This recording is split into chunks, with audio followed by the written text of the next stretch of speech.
Hello and welcome to Long Beaching with Mo. Thank you for joining us today, and it's a rather great day today. In Long Beach we have Dr. John Gray. Hello Dr. Gray, how are you today? It's a pleasure to be here. Thank you very much for taking 15 minutes out of your time, because I did want to speak to you. I know you're a very busy man. You've just been at the Hilton here, and you've given one of your fantastic talks about your new book. And your new book, I see, is called The Mars and Venus Diet and Exercise Solution. And it says here, create the brain chemistry of health, happiness, and lasting romance. What is this exactly about? Well, as a relationship expert over the last 30 years, my specialty is gender difference and focusing a lot on women's needs, unique needs, men's unique needs, helping to inform the sexes of how to point the right direction to get the result you want. Every man wants his wife to be happy, but he often does things that would make him happy, and they don't necessarily make her happy. Kind of like our choice in movies, you know. If you just went to all the movies you liked, your partner might not like them all. It's because they're different, and we need to accept those differences. And women need to learn about men and why men, you know, respond differently to certain situations. There's a lot of work and effort that women put into relationships that men don't even notice. When there's, you know, certain things that women can do that men go, wow, this is like the woman of my dreams. So It's like understanding those differences has been my focus. And about 10 years ago, I began noticing some statistics in society that one out of 5 women were on antidepressants, and 1 out of 50 men. So this was an astounding difference. First, to think 1 out of 5 women is motivated to take an antidepressant. That's a lot of unhappy women. That's a lot of unhappy women. And 10 times that, the amount compared to men. So it's 1 out of 50 men on an antidepressant. So I was going, whoa, what is this? Yes. Then I started looking and found that there are some other statistics that kind of balance it out. 1 out of 5 boys in America is on a drug, Ritalin, for ADD or ADHD. And now there's some other drugs besides Ritalin, but basically they're all methamphetamines family. Right. They're giving kids speed, and they don't know what else to do to calm these kids down. That's the irony, is you give them speed and it calms them down. And that's because the root causes of ADD and ADHD is the prefrontal cortex of the brain is low in dopamine. And when it gets low in dopamine, the child begins to feel chaotic, restless, can't focus, or gets tired. So those are some of your common symptoms of low dopamine is tiredness, boredom, restlessness. And if you give a child something that will stimulate dopamine, then they are normal again. Right. But the wonderful news is you don't have to give them drugs to be normal again. You can actually find what are the natural nutrients that actually produce more dopamine. And women who are on antidepressants, that's generally because they have low serotonin in their brain, another important brain chemical. And there's natural things you can take for that as well. So what's great in my book, I explain and I list out all of the actual nutrients, natural nutrients that you can take for breakfast. Right. So that after about a week or 9 days of it, your brain's back into normal. And this is like phenomenal. So what I was talking about today is called my 9-day relationship makeover. Okay. Because to improve your relationships, to get the brain chemicals back that you had in the beginning of the relationship, it takes about 9 days of a few changes in your communication style and the right nutrients. Most people don't realize that, you know, if you're having a wonderful date, you're actually using up your minerals that make you feel happy. Well, I call it the honeymoon stage.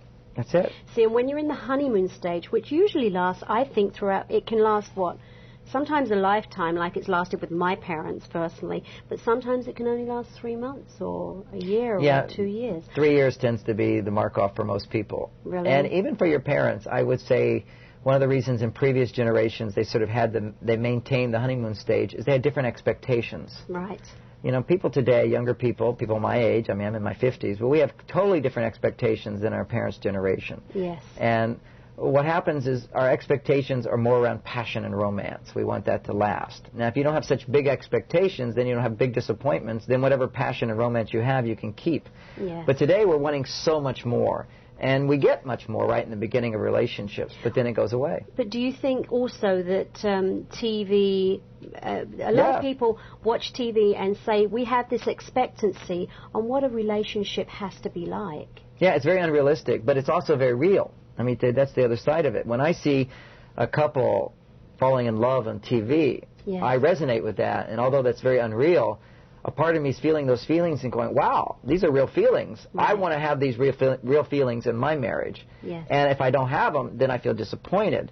So that's what's going on in our society is massively women are disappointed. Men don't have as much disappointment, but they do have disappointment. Their disappointment kind of shows up as a lack of interest.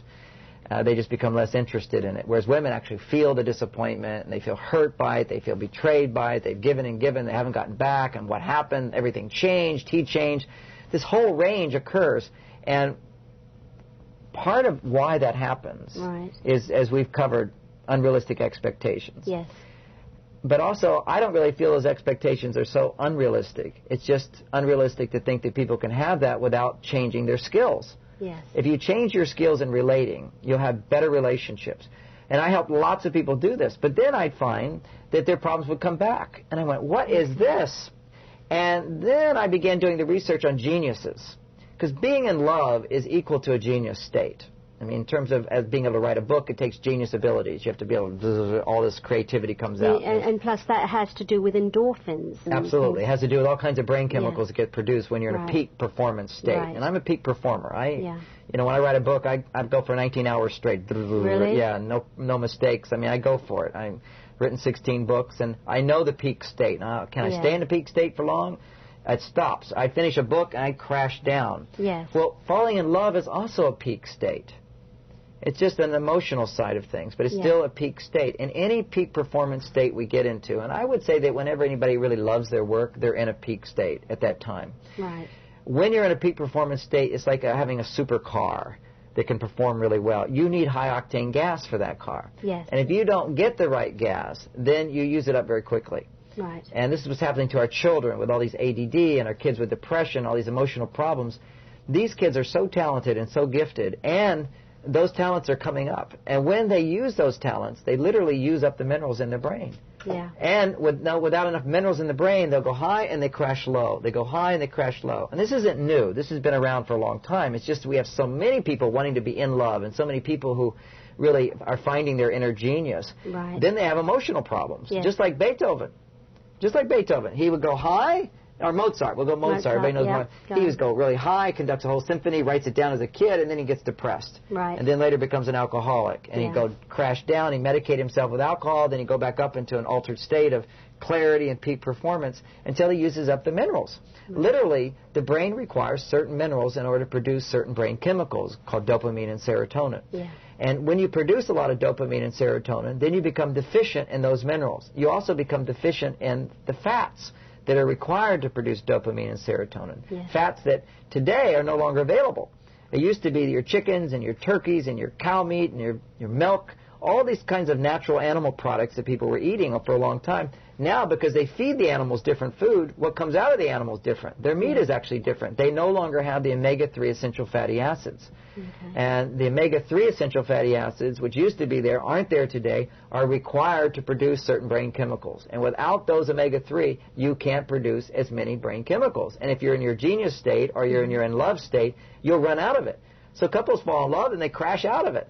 And then they fall in love again and they crash out of it. A lot of it has to do with instability of nutrition in their diet. Nutrition, okay. Hence, I went into now talking about over the last 8 years the importance of diet and exercise. What you eat, not going on diets. I'm against going on diets. I've helped people eat as much as they want Yeah, because I was thinking, weight. if you look at this book and then, okay, the diet, people automatically think, oh, diet, get skinny. I know. They always think diet is like depriving yourself. Right. And of course, that's the worst thing. It's proven not to work. And I put in it's a solution to diet, and it's a solution to exercise. Yes. There's